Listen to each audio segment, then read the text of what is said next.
জুলাই বিপ্লব পরবর্তী ক্যাম্পাসে একজন প্রভোস্ট শিক্ষার্থীর উপর নিপীড়ন করবে, তাকে শারীরিক এবং মানসিকভাবে নির্যাতন করবে, এটা হতে পারে না। ওনারা ওই প্রভোস্টকে বিচার না করে ছাত্র দলের সন্ত্রাসীদেরকে নিয়ে এসে আমার হল সংসদের নির্বাচিত ভিপি জিএস সহ শিক্ষার্থীদের উপর হামলা করলো। প্রায় 10 জন শিক্ষার্থী মারাত্মকভাবে আহত হলো।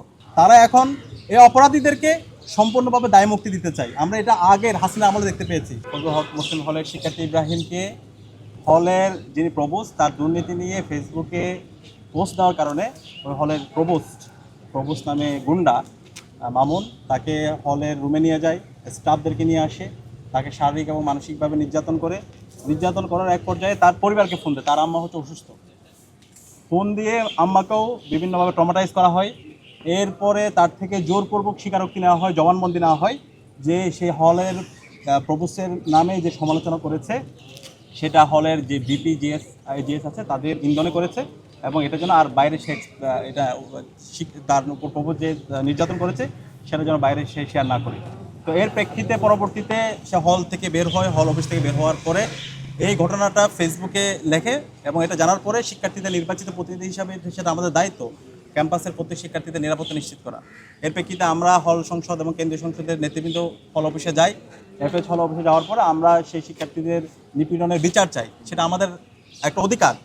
তো এর প্রেক্ষিতে যখন আমরা গিয়েছিলাম, এবং ওই সময় আমি বিশ্ববিদ্যালয়ের যিনি ভিসি বর্তমান প্রভিসি একই সাথে ট্রেজারার প্রক্টর সবার সাথে কথা বলি, আমরা বলি এই ঘটনা খুবই সেন্সিটিভ।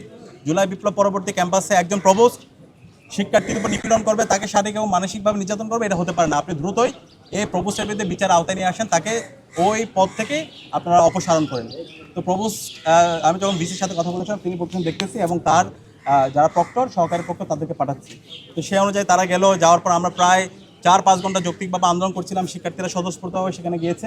এক পর্যায়ে আমরা দেখতে পেলাম ওনারা ওই প্রভোস্টকে বিচার না করে ছাত্র দলের সন্ত্রাসীদেরকে নিয়ে এসে আমার হল সংসদের নির্বাচিত ভিপি জিএস সহ শিক্ষার্থীদের উপর হামলা করলো। প্রায় 10 জন শিক্ষার্থী মারাত্মকভাবে আহত হলো, এবং এর প্রেক্ষিতে জিএস সহ অন্যান্য সম্পাদক হাসপাতালে ভর্তি ছিল। এর পরবর্তীতে আমরা যৌক্তিকভাবে আমরা বিশ্ববিদ্যালয় পড়াশোনার কাছে এসেছিলাম, আমরা বলেছিলাম এই পুরো হামলার সাথে যারা জড়িত আছে এবং বিশ্ববিদ্যালয়ের যে প্রভোস্ট এবং যারা ছাত্রদলের সন্ত্রাসী হামলার সাথে জড়িত আছে তাদেরকে বিচার আওতায় নিয়ে আসতে হবে। তখন আমাদেরকে কথা দিয়েছিলেন বিশ্ববিদ্যালয় ভিসি দ্রুত সময়ের মধ্যে এই প্রভোস্টকে অপসারণ করা হবে, তাকে বিচার আওতায় নিয়ে আসা হবে, এবং এই হামলার সাথে যারা জড়িত আছে ছাত্রদলের যে সমস্ত সন্ত্রাসী ছিল তাদেরকে বিচার আওতায় নিয়ে আসা হবে। কিন্তু আজকে আমরা দেখতে পাচ্ছি এই হামলার আজকে আমরা প্রায় 4 দিন পার করছি।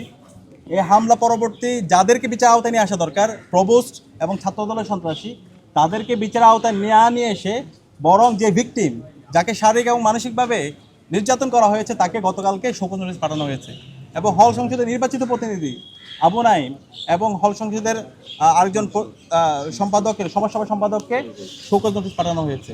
তারা এখন এই অপরাধীদেরকে সম্পূর্ণভাবে দায় মুক্তি দিতে চাই। আমরা এটা আগের হাসিনা আমলে দেখতে পেয়েছি, যখন বিএনপি জামাত অথবা ছাত্রদল ছাত্র শিবিরের নেতৃবৃন্দ যৌক্তিকভাবে ফ্যাসিবাদী হাসিনার বিরুদ্ধে আন্দোলন করতো, তখন তারা বহিরাগত সন্ত্রাসীদেরকে নিয়ে এসে হামলা করতো।